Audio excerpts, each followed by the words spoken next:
Hello friends, welcome to Secret of Samayal. இன்னைக்கு நம்ம பார்க்க போறது ஒரு ஹெல்தியான சூப் ரெசிபி. இது வந்துட்டு ப்ரோக்கலி சூப். நம்ம ஹெல்தியான இந்த ப்ரோக்கலி சூப் எப்படி செய்யறது அப்படின்னு பார்க்கிறதுக்கு முன்னாடி நீங்க என்னோட சேனலுக்கு இப்பதான் முதல் முறையா வரீங்கன்னா இந்த வீடியோ கீழே இருக்கிற சப்ஸ்கிரைப் பட்டனை மறக்காம பிரஸ் பண்ணிக்கோங்க. பக்கத்துல இருக்க நோட்டிபிகேஷன் பெல்லையும் மறக்காம கிளிக் பண்ணிக்கோங்க. அப்பதான் என்னோட ஃபியூச்சர் நோட்டிபிகேஷன்ஸ் உங்களுக்கு உடனே வந்து சேரும். சரி வாங்க இப்போ இந்த ஹெல்தியான ப்ரோக்கலி சூப் எப்படி செய்யலாம்னு பார்க்கலாம். ஒரு ப்ரெஷர் குக்கர் எடுத்து வச்சிருக்கேன். இதுல வந்துட்டு ஒரு டீஸ்பூன் பட்டர் போட்டுக்கோங்க. பட்டர் வந்து மெல்ட் ஆகட்டும் லேசா. இதுக்குள்ள நான் வந்துட்டு ஒரு 200 கிராம் அளவுக்கு ப்ரோக்கலியே இந்த மாதிரி ஃபிளாரட்ஸா எடுத்து வச்சிருக்கேன். நல்லா கிளீன் பண்ணிட்டு கழுவிட்டு எடுத்து வச்சிருக்கேன். இந்த 200 கிராம் ப்ரோக்கலி அதுல சேர்த்திடலாம். லேசா இந்த பட்டர்ல அப்படியே டாஸ் பண்ணி விடுங்க. இந்த மாதிரி லைட்டா பட்டர்ல டாஸ் பண்ணி போட்டோம்னா அந்த ப்ரோக்கலியோட அந்த ஸ்மெல் வந்துட்டு கொஞ்சம் கம்மியா இருக்கும். அதுக்காக வேண்டிய நம்ம டாஸ் பண்றோம். ஒரு நிமிஷம் மட்டும் இதை அப்படியே டாஸ் பண்ணி விடுங்க. ப்ரோக்கலி ஒரு நிமிஷம் வதங்கி இருக்கு. பாத்தீங்கன்னா தெரியும் லைட்டா கலர் சேஞ்ச் ஆயிடுச்சு பாருங்க. இப்போ ஒரு குட்டி உண்டு வெங்காயம், இந்த சைஸ்ல ஒரு வெங்காயம் இதுல வெட்டி போட்டுக்கலாம். நம்ம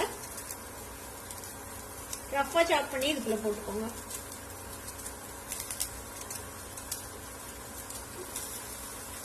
அதே மாதிரி ஒரு குட்டி உண்டு உருளைக்கிழங்கு தோல் நீக்கிட்டு எடுத்து வச்சிருக்கேன். இதையும் ரஃபா சாப் பண்ணி இதுல போட்டுக்கலாம்.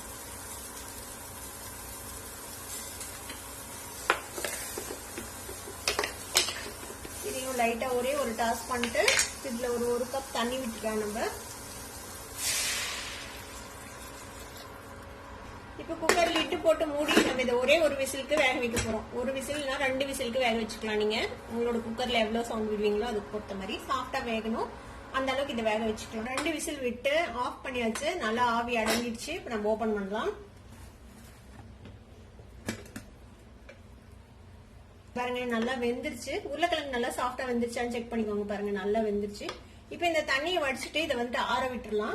இந்த தண்ணியை வடிச்சு அந்த தண்ணியை வச்சுக்கோங்க. அதையும் நம்ம சூப்ல யூஸ் பண்ணுவோம்.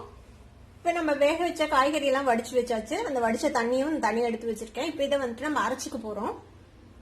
ஒரு மிக்சி ஜார் எடுத்துக்கோங்க. இதுல நம்ம ஆற வச்சு வச்சிருக்கிற இந்த காய்கறி எல்லாம் சேர்த்திக்கலாம். அந்த வெங்காயம், உருளைக்கிழங்கு, ப்ரோக்கலி எல்லாம். இப்ப இதுக்கு தேவையான தண்ணி விட்டு இதை வந்துட்டு ஒரு பேஸ்டா அரைச்சு எடுத்துட்டு வந்துடலாம். பாருங்க இந்த மாதிரி பியூரியா அரைச்சாச்சு. கூடவே நாம வடிச்சு வச்சிருக்கிற அந்த தண்ணியும் சேர்த்திடலாம்.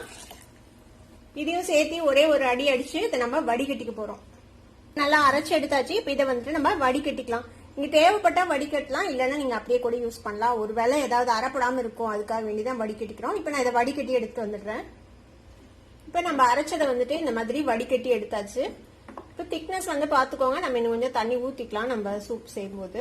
இப்ப வந்துட்டு இதை வந்துட்டு நம்ம கொதிக்க வச்சுக்க போறோம்.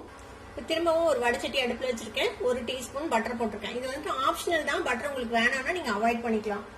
இப்போ பட்டர் மெல்ட் ஆயிடுச்சு. இப்ப நம்ம வடிச்சு வச்சிருக்கிற இந்த சூப் இதுல ஊத்திடலாம். இது கூட ஒரு 1/4 கப் பால் விடுறேன்.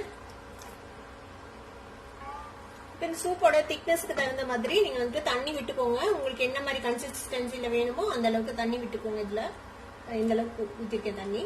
நான் வச்சிருக்கிற அளவுக்கு சூப் வந்துட்டு ஒரு 3 பேத்துக்கு சரியா இருக்கும். இப்ப இந்த சூப்புக்கு தேவையான அளவுக்கு உப்பு சேர்த்திக்கலாம். கூடவே பெப்பர் பவுடர் சேர்த்திக்கலாம். பெப்பர் சால்ட் எல்லாம் உங்களுக்கு எவ்வளவு தேவையோ அந்த அளவுக்கு பார்த்து போட்டுக்கோங்க. நல்லா மிக்ஸ் பண்ணி நல்லா ஒரு கொதி வர வரைக்கும் வெயிட் பண்ணலாம்.